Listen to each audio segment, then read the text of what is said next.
bonsoir à toutes et à tous et bienvenue dans cette toute nouvelle vidéo ASMR dans laquelle je vais vous présenter mes tomes de One Piece. Alors j'en ai pas mal, j'en ai d'ailleurs 1, 2, 3, 4, 5, 6, 7, 8, 9, 10, 11, 12, 13, 14, 15, 16 et 17 tomes de One Piece. Alors évidemment cela ne constitue pas une collection comme pour les précédents mangas que j'ai pu présenter sur la chaîne. En fait c'est surtout des mangas que j'ai achetés lorsque je voulais continuer l'histoire là où j'en étais rendu dans l'animé, ou alors lorsque j'étais en vacances et que je m'ennuyais, je prenais des tomes un petit peu au hasard. C'est un petit peu ce qui s'est passé avec One Piece, donc c'est normal si tout ne se suit pas et si ça ne commence pas à partir du tome 1, etc. C'est tout à fait normal. Alors on va commencer avec, alors je vais essayer, voilà, le premier tome de One Piece que j'ai, c'est le tome 47 avec alors je me souviens parfaitement du contexte dans lequel j'ai eu ce tome. J'étais en vacances, donc typiquement, et je venais au moment même de découvrir One Piece. Donc je cherchais vraiment, j'étais vraiment fan à ce moment-là, ça date quand même un petit peu. J'étais vraiment à fond dedans. Et le truc c'est que du coup je voulais avoir ma dose de One Piece en vacances. Le truc c'est qu'ils avaient que à partir du tome 47 dans la librairie où j'étais allé. Donc j'ai quand même pris. Et j'ai quand même si je n'avais pas vraiment le contexte, je connaissais quand même pas mal les personnages, etc. Donc c'était quand même vraiment cool. Et j'ai passé de très bons moments à lire ces tomes, car j'ai la suite avec le tome 48. Et là pour le coup, j'aime beaucoup la couverture. Vraiment sympathique. Avec ce géant qui m'a beaucoup marqué. C'est cette version zombie de Luffy. C'était quand même vraiment un vrai kiff à l'époque de voir ça sur le manga. Enfin dans le manga. Et d'ailleurs cet arc, l'arc Thriller Bark, je vais y arriver. C'est un de mes préférés du coup. Je trouve qu'il est vraiment très très cool. Là on a un plan que j'aime beaucoup. Et Jiro Oda il est très fort pour faire ce genre de plan. Enfin il est très fort, tout court d'ailleurs. Mais il est encore meilleur dans la narration. Dans le fait de raconter une histoire, une grande aventure. De créer des personnages. De créer des endroits. C'est vraiment un génie dans le monde du manga, mais ça, je vous apprends rien, bien évidemment. Preuve en est que tout le monde se demande quelle sera la fin de One Piece. Et qu'est-ce que le One Piece? Et ce, même s'ils n'ont, même pour les personnes plutôt, qui n'ont jamais lu le manga ou vu l'animé, même ces personnes-là se demandent qu'est-ce que le One Piece. C'est dire à quel point l'auteur a réussi sa mission. Donc ensuite on a le tome 49 avec le Luffy zombie bleu. Je pense qu'on a tous beaucoup apprécié cette version de Luffy au moment où c'est arrivé. Donc on continue dans cet arc que j'aime beaucoup.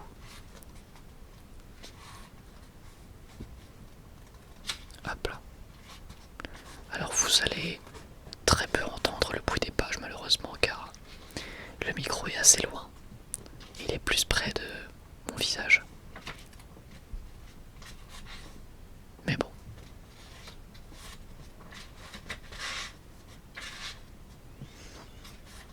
Hop.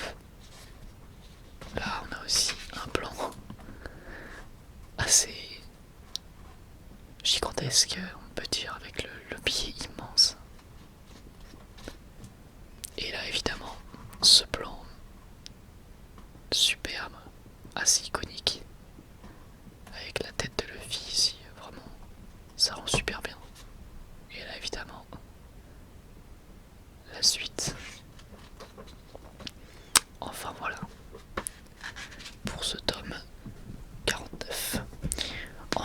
était bien, là ça se suit encore.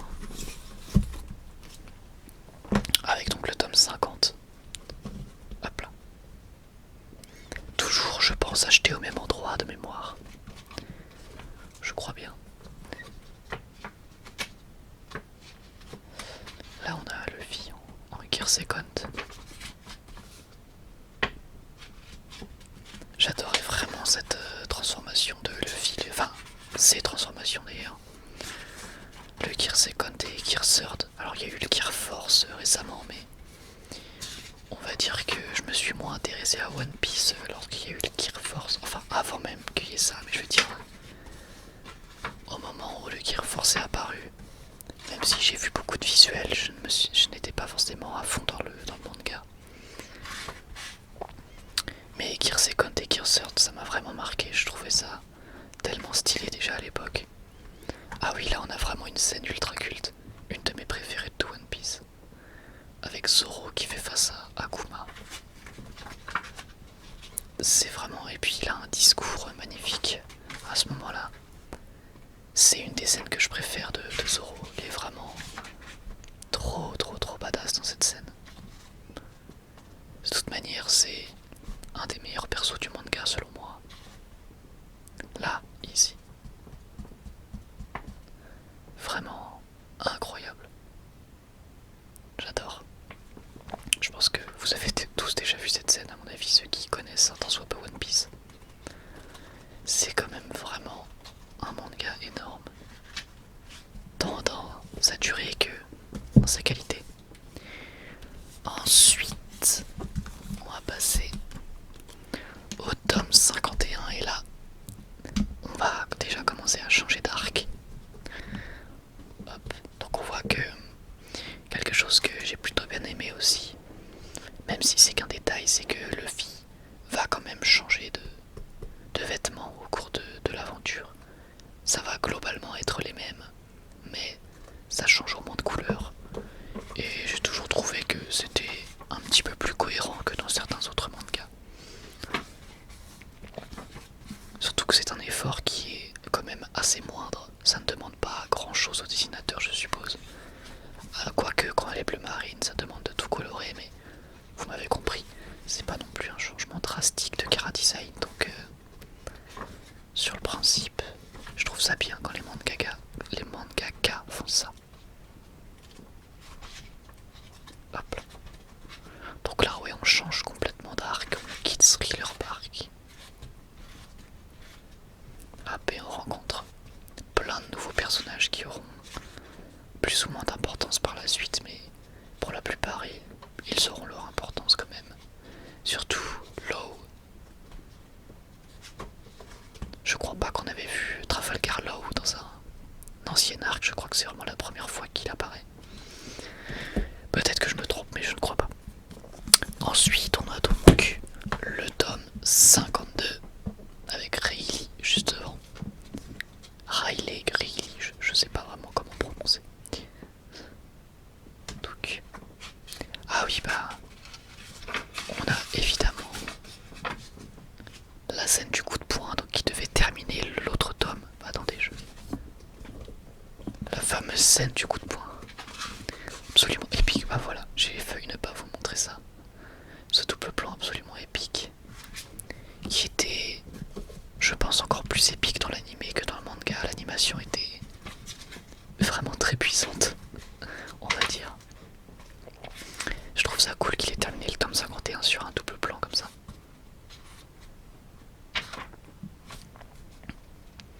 Hop. Donc là, ça continue. Et puis évidemment, on sait tous ce qui va se passer au final. Enfin, pour ceux qui ont vu le manga ou l'animé, ils vont se faire un peu défoncer. On va avoir le droit à une démonstration des pouvoirs de chacun, de tous les nouveaux personnages présentés ou presque. Et l'équipage va être totalement décimé, ou plutôt téléporté à des endroits différents. Et ça marque vraiment le début d'un nouvel ère de One Piece, le début de quelque chose de nouveau, et c'est sans doute un des passages les plus importants de tout le manga. Donc ce tome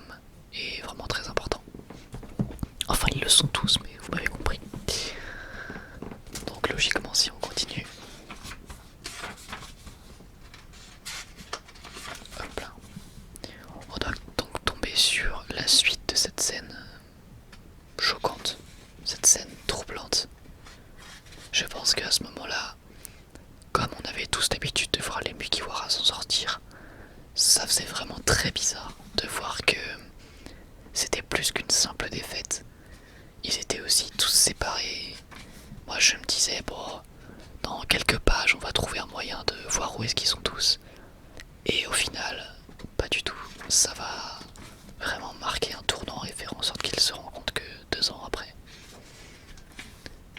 J'ai trouvé que c'était très bien vu et très risqué. C'est vraiment un moment, on va dire, assez poignant et surtout, enfin oui, très poignant même, comme on peut le voir là et juste ici. Surtout lorsqu'on lit les cases. Mais c'est surtout qu'il y a un tournant vraiment du manga. Hop. Alors évidemment je me répète à chaque vidéo mais... Ah oui, donc là il est sur l'île. Hop. L'île qui est composée uniquement de femmes. Donc oui, je le répète, mais la qualité vidéo, je sais qu'elle est pas terrible, mais on fait avec les moyens du bord, c'est le cas de le dire. Hop. Enfin voilà, là on peut pas vraiment appeler ça un arc, quoique l'arc sur l'île des femmes.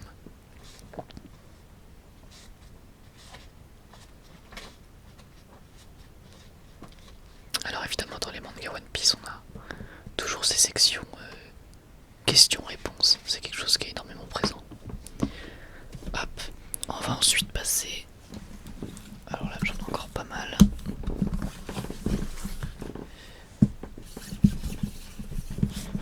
Il va d'ailleurs peut-être falloir que je me dépêche un petit peu pour pas que ce soit trop long. On a ensuite le tome 55 où là on commence un autre arc. Enfin, du coup vous avez remarqué je n'ai pas le 54. Je sais pas si l'arc commence maintenant, je ne pense pas. En tout cas on est au milieu d'un arc, ou au commencement d'un arc que j'aime énormément également.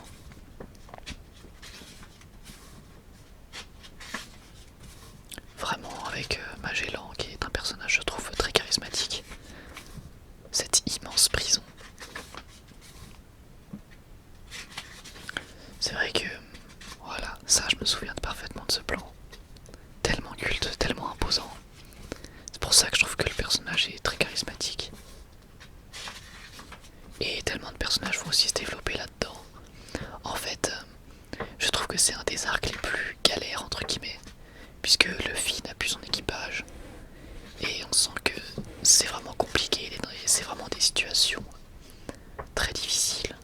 Et c'est ça que j'aime beaucoup dans cet arc. C'est que là on sent que c'est la vraie merde entre guillemets. Enfin, ça a déjà été le cas dans d'autres arcs, mais je veux dire, je sais pas, il y a un côté plus... Je sais pas comment expliquer, c'est le fait qu'il n'ait pas son équipage en fait. Je trouve qu'il y a un côté vraiment très... Comment expliquer, très nouveau, très voilà, très nouveau tout simplement. Et puis pour ceux qui ont bien vu le manga et l'anime, on sait qu'à la fin il va surtout arriver à battre Magellan grâce à des gants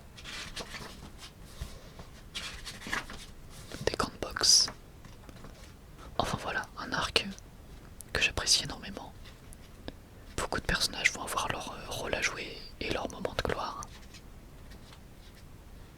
Et puis évidemment, c'est surtout les prémices de l'arc que je préfère. Avec le sauvetage de Ace à Marineford. Alors hop. Ensuite, le tome 56 qui donc doit conclure l'arc de la prison et commencer l'arc Marineford.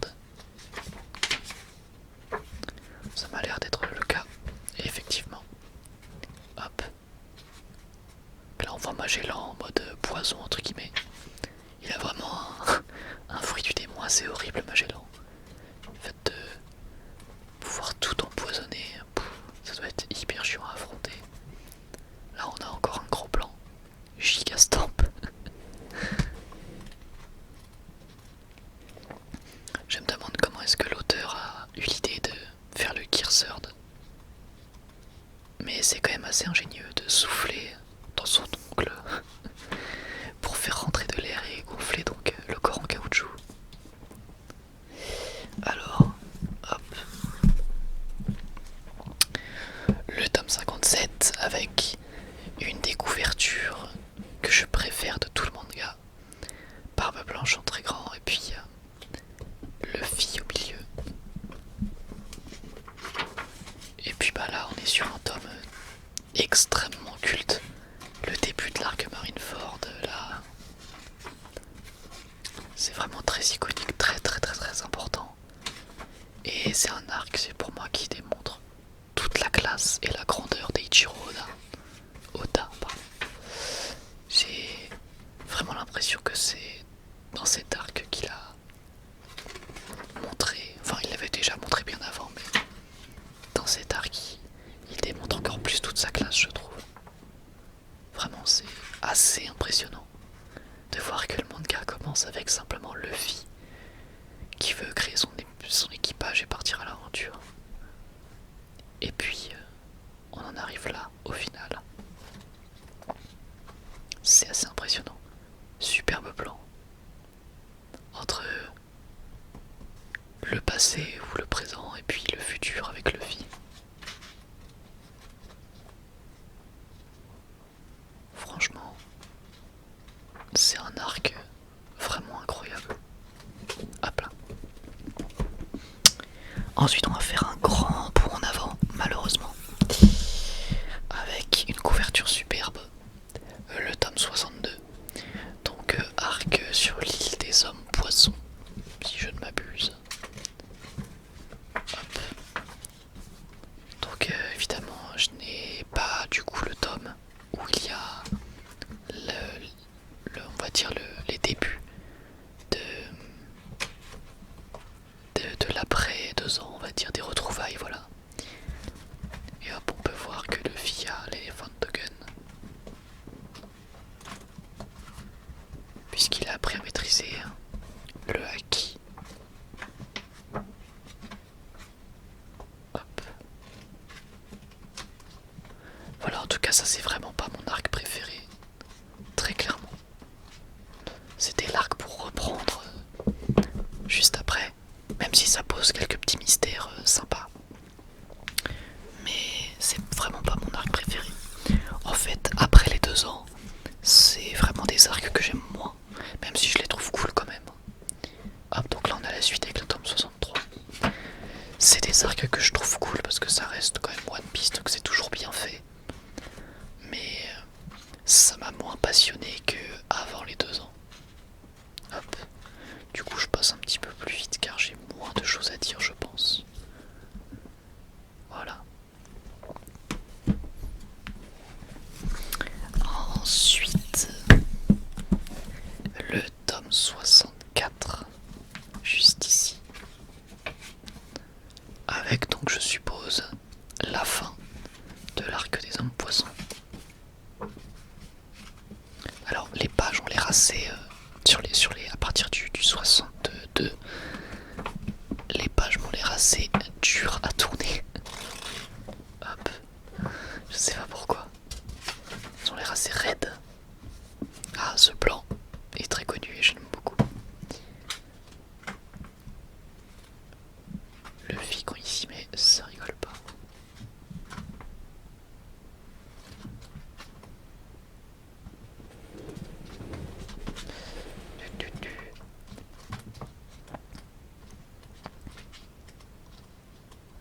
Hop là. Ici on avait un plan intéressant. C'est Luffy, il est venu. Très classe, très classe, j'aime beaucoup. Hop là.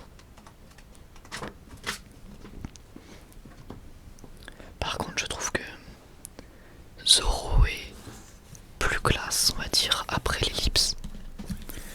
Même si avant l'ellipse, je l'aime beaucoup aussi. D'ailleurs, le fond de la vidéo est plutôt approprié. Alors ensuite, hop,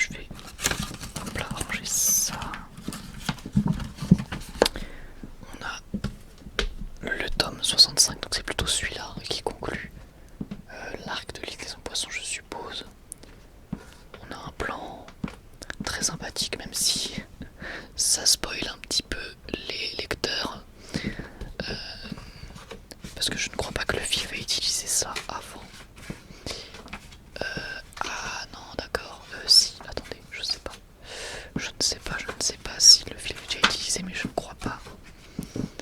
Je ne me souviens plus trop, mais je ne crois pas. Je ne crois pas.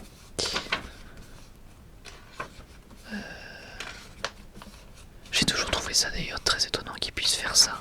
Même si c'est expliqué, hein, mais ça m'avait fait un petit peu bizarre de voir des flammes avec Luffy. Surtout dans un contexte sous-marin. Hop.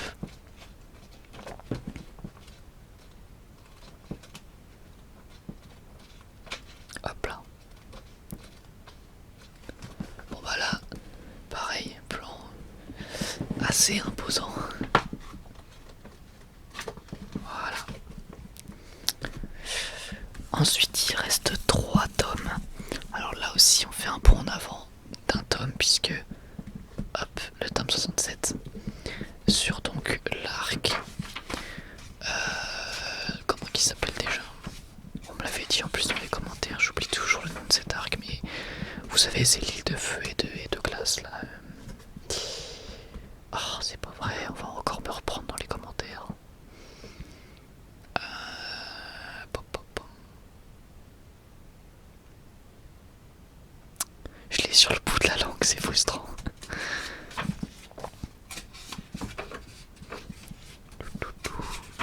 Dans tous les cas pareil, un arc qui m'a moins intéressé que ceux avant l'ellipse. Même s'il y a toujours des choses intéressantes et du positif à tirer de ces arcs. Bien évidemment. Mais ça m'a moins captivé. J'ai lâché le manga à ces moments-là, on va dire. Hop. Voilà donc. Hop. Changer de position. Et ensuite on a le tome 69. Oula, excusez-moi, j'ai touché la caméra. Avec une superbe couverture pour le coup. J'aime beaucoup. J'aime beaucoup la position de Luffy et son regard. On sent que là vraiment, on n'est pas là pour déconner. Ah bah tiens, du papier toilette. En cette période de confinement, c'est plutôt adapté.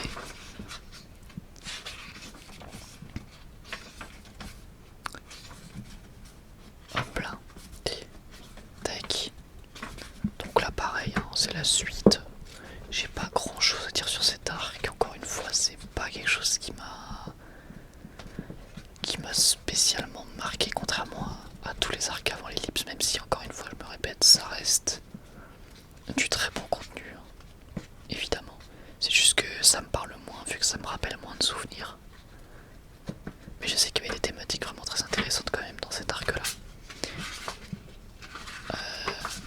Hop, ce plan est quand même assez dingue. Trafalgar Law est vraiment devenu un personnage extrêmement apprécié. Ça c'est indéniable. Et enfin, des derniers que j'ai, c'est le tome 71. Donc on fait encore un point d'avant. Oula, hop.